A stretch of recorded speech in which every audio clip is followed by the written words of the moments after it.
ক্ষমতায়নে নারী ও শিশু উন্নয়নের প্রতিপাদ্য হলো প্রধান একটা স্লোগান। প্রতি বছর এই আন্তর্জাতিক নারী দিবস উপলক্ষে বিভিন্ন স্লোগান আসে।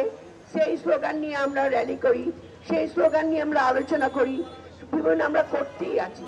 কিন্তু আমরা যদি দেখি এই যে আজকে মহিলারা এত স্লোগান, এত কাজ, এত আপনার আমরা আন্দোলন, তার মধ্য দিয়ে বাংলাদেশের নারী সমাজের অবস্থান কি, আজকে কোন অবস্থায় আমরা আছি।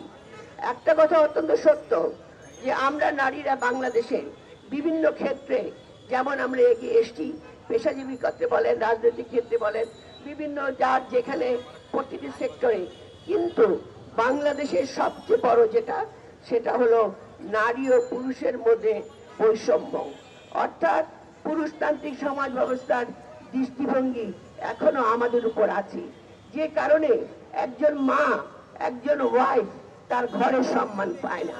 তাহলে আপনারা দেখুন এই যে মাগুরাতে যে ঘটনা ঘটলো সেটা ঘটেছে পরিবার থেকে, অর্থাৎ পরিবারের ভিতরে আমাদের সেই চর্চা নেই, আমাদের মহিলাদেরকে অধিকার দেওয়া কোনো চর্চা নেই। আমরা দেখেছি আমরা 17টা বছর একটা দুঃশাসনে, একটা ফ্যাসিস্ট সরকারের অধীনে ছিলাম, তখন নারী নির্যাতনকে উৎসাহিত করা হতো, তাদেরকে বিভিন্নভাবে পুরস্কৃত করা হতো। এখানে রুহুল কবির রিজভী অনেক নাম বলেছে যারা সেই সময় নির্যাতিত হয়েছে, নিপীড়িত হয়েছে, গণধর্ষণের শিকার হয়েছে, হত্যা হয়েছে, নারী, শিশু, কন্যা শিশু উভয় হয়েছে। কিন্তু আজকে আমার কথা যেটা পরিষ্কারভাবে বলতে চাই, 5ই আগস্ট বিপ্লবে আমাদের যে তরুণ সমাজ, যে সমাজ তাদের বুকে রক্ত দিয়ে ছাত্র জনতা তারা এই যে স্বাধীনতা এনেছে, যেখানে ফ্যাসিস্ট সরকার পদত্যাগ করে চলে যেতে বাধ্য হয়েছে, সেইখানে আজকে কেন কেন এখনো নারী ধর্ষণ হচ্ছে, বাসে ধর্ষণ হচ্ছে, পথে ঘাটে নারীকে নির্যাতন, নারীকে হেনস্থা করা হচ্ছে। মাগুরার কাহিনী দেখেন, একের পর এক ঘটনা ঘটে চলেছে।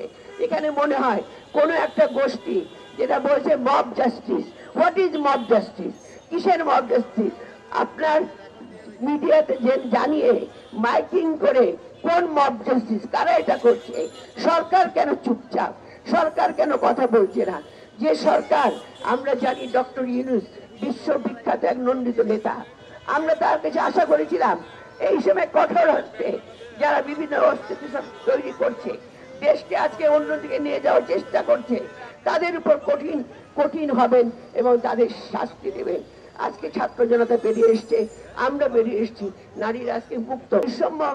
বৈষম্য বিরোধী বলে যে কেউ 2-3 করে বিভিন্ন জেলায় তারা বিভিন্ন অফিস আদালতে গিয়ে বসে থাকছে, তারা ভাগ চাইছে। এখন তোমাদের উচিত তোমরা কথা বলে তাদেরকে তাদের শিক্ষাঙ্গনে ফিরিয়ে এনে আসা, যে ফিরিয়ে এনে আসা যেটা করেছিল দেশনেত্রী বেগম খালেদা জিয়া, যেটা করেছিল আমাদের শহীদ প্রেসিডেন্ট জিয়াউর রহমান। আপনারা জানেন নারীর প্রতি যে শহীদ প্রেসিডেন্ট জিয়াউর রহমান নারীর উন্নয়নের অনেক পদক্ষেপ গ্রহণ করেছেন, একইভাবে আমাদের দেশনেত্রী বেগম খালেদা জিয়া তিনি বিভিন্ন পদক্ষেপ গ্রহণ করে, শিক্ষা থেকে শুরু করে এমন কোনো জায়গায় নাই, আত্মকর্মসূচি শুরু করে মহিলা মন্ত্রণালয় থেকে শুরু করে সমস্ত জায়গায় নারীর অধিকার প্রতিষ্ঠার চেষ্টা করেছে। আজকে সমস্যারে কথা বলতে হবে, নারীদের ভয়েস এক জায়গায় উচ্চারিত হতে হবে। এখানে আমি নারীদেরকে বলবো এবং পরিবারের প্রতিটি ভাই বোন, বিশেষ করে এখানে গণমাধ্যম এবং মিডিয়ার অনেক ভাইরা এসেছে, আমরা জানি এই আন্দোলনে আপনারা আমাদের কিভাবে সহায়তা করেছেন, কিভাবে আপনাদের ভূমিকা রেখেছেন, কিন্তু আপনাদেরও উপর অনেক চাপ ছিল। তা সত্ত্বেও আপনারা এখন কাজ করবেন, বিশেষ করে পরিবারে। আমার যে নৈতিক অবক্ষয়, যে মূল্যবোধ ছিল বাংলাদেশের মেইন, বড়কে সম্মান করা, টিচারকে সম্মান করা, মা বাবাকে সম্মান করা, এগুলো এখন কোনোটাই বিরাজ নেই। কাজে আজকে আমি বলতে চাই বোনদের, আপনাদের সবাইকে আজকে সচেতন হতে হবে।